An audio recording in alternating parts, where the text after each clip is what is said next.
Alright, meron tayong Chevrolet Optra. Ayan, naputol na yung mga leads ng ignition coil. Obviously, ang source of leak ay sa valve cover gasket. So, kailan ba dapat magpalit ng valve cover gasket? Usually, pag nasa 50,000 to 80,000 kilometers ang mileage mo, or every 5 years. So, it is better be safe than sorry, no?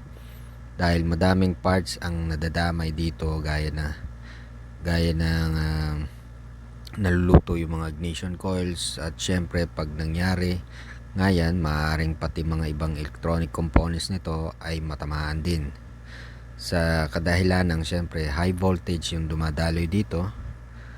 Ayun, dahil sa oil leaks nagkakaroon ng grounded, no, nag-ground yung kuryente, no.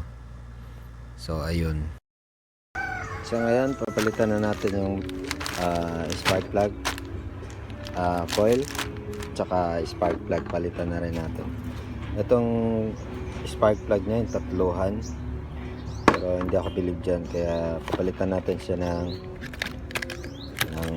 basic lang, yung ganyan, single igniter. Ito ay BKR 6E-11. Common to sa mga Vios, sa mga 1.6 liter engines. So yun, meron na tayo nun. Tsaka meron din tayong bagong valve cover gasket. Yun ang cost nya, kaya tumatapon yung langis dito sa may butas na to, at nalulunod yung mga spark plug. Umorder na rin tayo ng ganito, thermostat housing ang tawag dito. So ayan, naka-in-house, dahil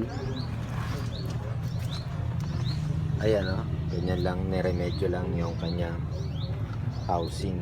So dito nalalaglag yung mga oil, kailangan nating sealed yan siya.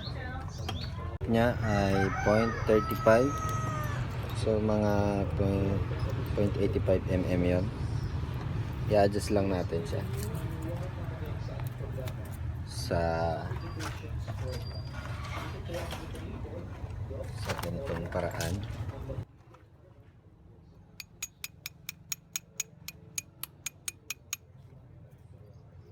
Ayan.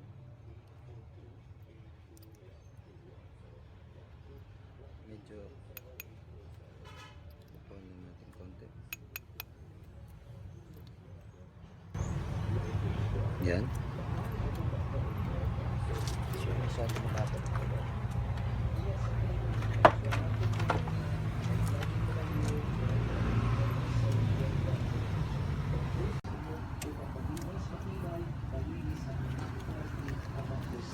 Judge mo nga, dog.